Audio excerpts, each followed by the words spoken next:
One day, when I got home, I couldn't find my husband anywhere. He had left without telling me, and I couldn't find any clues about where he went.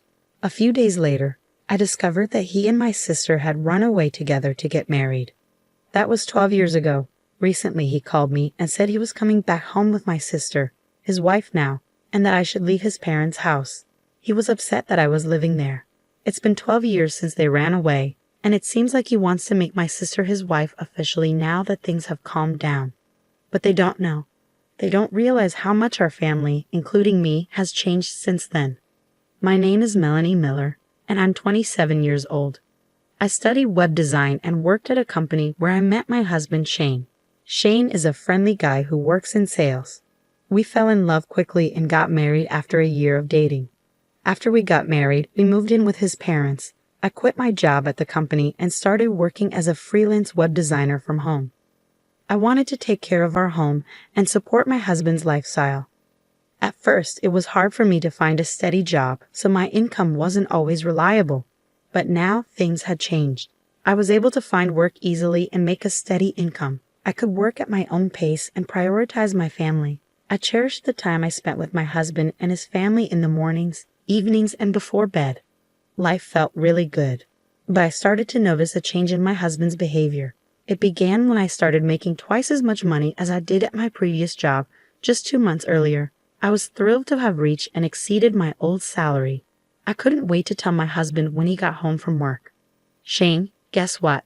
Last month, I made twice as much as I used to at my old job. What? Seriously? Your old job paid pretty well, didn't it? Yeah, but I've been wanting more. I finally did it. Yeah, sure, that's great. You want me to throw you a party? My husband's response was unexpectedly sarcastic and negative. I couldn't understand why he was acting that way, so I asked, Shane, are you upset with me about something? Did I do something wrong? I thought you'd be happy for me. Why should I be happy? My salary didn't increase. Well, yes, but can't you just be happy for me, your wife? Really? I'm not like you. I'm just not naturally happy. Shane. After that argument, my husband started to withdraw more and more each day. Our talks became less frequent until I was the only one saying good morning and good night. Even though we had only been married for a year, it felt like we were far from happy. My in-laws, who we lived with, could sense the tension but never said anything. 2 months passed and nothing changed. We ate together in silence, and he always controlled the TV. When I was watching something, he would eat all the food I bought without asking. Whenever I tried to talk to him about it, he would argue, so I stopped bringing it up. One day, while I was cleaning the house, my mother-in-law approached me looking concerned. Melanie, how are you feeling? Are you all right? What do you mean, am I all right? Well, when you and Shane first got married, you used to go out and have a good time together. But lately, it seems like you don't do that much anymore, and you hardly talk. Yeah, but we've only been married for a year, I replied, trying to brush off her concern. I forced a smile to reassure her, but she could tell it wasn't genuine. She looked at me seriously. If you don't want to talk about it, that's okay, but I worry about you. Lately, it seems like you've been feeling down. Well, I'm not pretending to be okay. Your father has noticed it too. We're just concerned that you might be overwhelming yourself. Oh, Mom. I couldn't deny that my husband's discomfort with my higher income might have been partly my fault. But at the same time, I felt alone in my achievement. When my mother finally acknowledged the pain I was feeling, it brought tears to my eyes. So I decided to open up to her completely. After hearing everything I had to say, she started to comfort me and said, I'm so sorry. He's just not mature enough to be genuinely happy for your success. No, it's my fault. I was selfish to expect him to be genuinely happy for me. But you shouldn't have to deal with this alone in a marriage, Melanie. Keeping your feelings bottled up will only make things worse. I don't think it could get any worse. All right, so you and Shane really need to have a serious conversation about this. Can you do that? Yes, I can. Thank you for confiding in me, honey. She smiled warmly at me. Of course. Then she gave me a comforting pat on the head. My in-laws love me like their own daughter. They've been my support. Taking my mother-in-law's advice to heart, I decided to have a serious talk with my husband. That night, I stayed up late, waiting for him to come home. But as the hours passed, there was no sign of him. He usually got home by 10 at the latest. but it was already past 11, and he still hadn't returned. "Why are you taking so long?" I texted him, but he didn't respond. I started to worry that something might be wrong. I tried calling him, but he didn't pick up, and the phone just kept ringing. So I waited anxiously. Finally, around midnight, he walked in. "I've been trying to reach you," I began, but he just sighed loudly and looked annoyed. "What's going on? Why are you still up?" "Well, I wanted to talk to you about something important today." "About what?"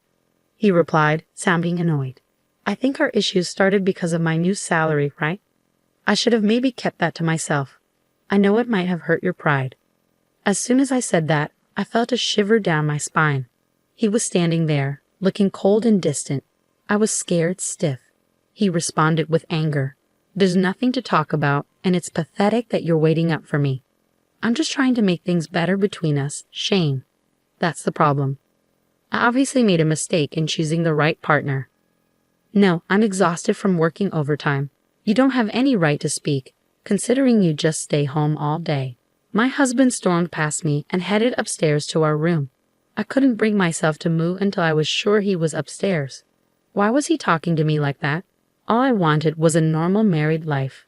My mother-in-law had encouraged me to talk to him, but it didn't solve anything. After his attitude, I didn't want to push for another conversation. It felt like he completely ignored me as a person, and it left me feeling bitter. 2 more months passed, and still we didn't talk. The days seemed endless, slipping by in a blur. Then, one day, I came home to find my husband gone. I went into his room, and something felt off. "Huh? Shane's room is never this tidy." Shane isn't exactly known for being neat, but his room was strangely clean. His clothes and suitcase were gone. It hit me then, he'd moved out. I tried calling my in-laws, but their phone was either off or disconnected. Just as I was panicking, my sister, Mimi, called me. "Hi sis, it's been a while." "Mimi, I can't talk right now." "Is he? Your husband isn't there, is he?" "What? How did you know?" "Something's not right," I said, feeling a sense of unease. "I'm with your husband right now." "What? What do you mean?" "Well, I happened to be at the bar, and I ran into him there. We had a drink, and he mentioned that you two weren't really getting along." "Mimi, no, you can't be serious." "I am. I'm dating him now, and we're planning to get married, so don't try to stop me." "Going away? That's ridiculous. Bring Shane back home right now." "I'm sorry I can't. I've actually had feelings for him for a while now, and he's tall and handsome. I'm taking him." Then she hung up. I tried calling her back many times, but she never answered. Instead, she sent me pictures. There were dozens of photos of them together, going on dates, smiling. It was really hard for me to see. A few days later, I received the completed divorce papers signed by Shane. When I called his workplace, they told me he had already quit. I knew I couldn't deal with this on my own anymore. I decided to tell my parents and in-laws about what was happening and ask for their support. So Shane and Mimi are together now. He left his job and wants me to sign the divorce papers, I explained. There was a stunned silence. Then my father-in-law spoke up after a moment. "Melanie, I'm truly sorry for our son's foolishness. You don't have to forgive us, and you don't owe us anything." "Oh, Father, I can't forgive your sister either. You're like a daughter to me." "I can't forgive them for hurting my precious daughter," everyone echoed his sentiment. In that moment, our feelings towards Shane and Mimi changed completely. My in-laws were already considering moving to a new house, and after this they said, "We want nothing to do with our son anymore." And they moved without telling him. My parents also decided to cut ties with my sister. "If she ever comes back, we'll act like we don't know her. Someone who would betray their own sister like that isn't our daughter," they said. So I decided to go back home to my parents. I asked for alimony from Shane as part of the divorce agreement. He replied, "You'll get it when I get my divorce." Eventually, I received several million yen in alimony along with a message, "Divorce me." Once the divorce was finalized, I cut all ties with Shane and Mimi. It's been 12 years since then, and a lot has changed. My in-laws demolished the house we lived in and sold the land. I've become more successful as a web designer, and my income has grown significantly. Thanks to this, I can travel often with my parents and live a fulfilling life. Today, while I was working, I got a call. Without checking the caller ID, I answered, thinking it was a client, but instantly it brought back unpleasant memories. It's been a while, Melanie. How have you been? Shane's voice echoed. I knew you'd recognize your ex-husband's voice, he chuckled. He's still spouting nonsense like before. What do you want? After 12 years, now you want to talk. I could hear him chuckle. No, you're in my house. Leave within the next 10 minutes. What? What are you talking about? We're facing some financial trouble anyway. I'm heading there now. I'm bringing my wife home to our house. You need to leave my parents' house now. It seems he still believes I'm living with his parents. He thinks that after 12 years, things have settled down and they'll finally be accepted. In the background, I hear my sister saying, "That's right, get out of there." But they really have no idea. Do they really think that just because it's been 12 years, everything is forgiven? The world isn't that forgiving, and I won't make it easy for them. But I took a deep breath and replied, if you want to go home, go ahead. But I'm not at your parents' house anymore. Oh really? Did my dad kick you out? How clueless can you be? Your parents' house is gone, Shane. Huh? What do you mean it's gone? Shane's voice started shaking with anxiety. At that moment, he arrived where the house used to stand. He screamed, "What the hell?" And I could hear the pain in his voice. I continued, as soon as you ran away, we cut ties with both of you. Your parents moved out, and my parents completely disowned the woman you're with. There's nowhere for you to come back to. Are you serious? How is this even possible? Believe it or not, it's up to you, but neither your parents nor mine consider you family anymore. You've proven you're not worthy since you both destroy people's lives. That's awful. But who's to blame for ruining your family? Don't ever call me again. I won't let you ruin my life any more than you already have. With that, I hung up and blocked their number. This time, I cut the last tie. After their failed attempt to go to his parents' house, they tried to come to mine, but my parents have already disowned her. My sister was crying loudly, but my parents just asked, "Who are you?" and ignored them at the gate. Then they both got down on their knees, begging, "Please forgive us. We have nowhere to go, please." Shane was pleading too. "I'm begging you, my parents' house is gone. We have nowhere to go." "Shut up, we don't care. You're not family anymore," my parents said as they sprinkled salt on the front door. "No, please wait, no please, I'm begging you," my father-in-law pleaded.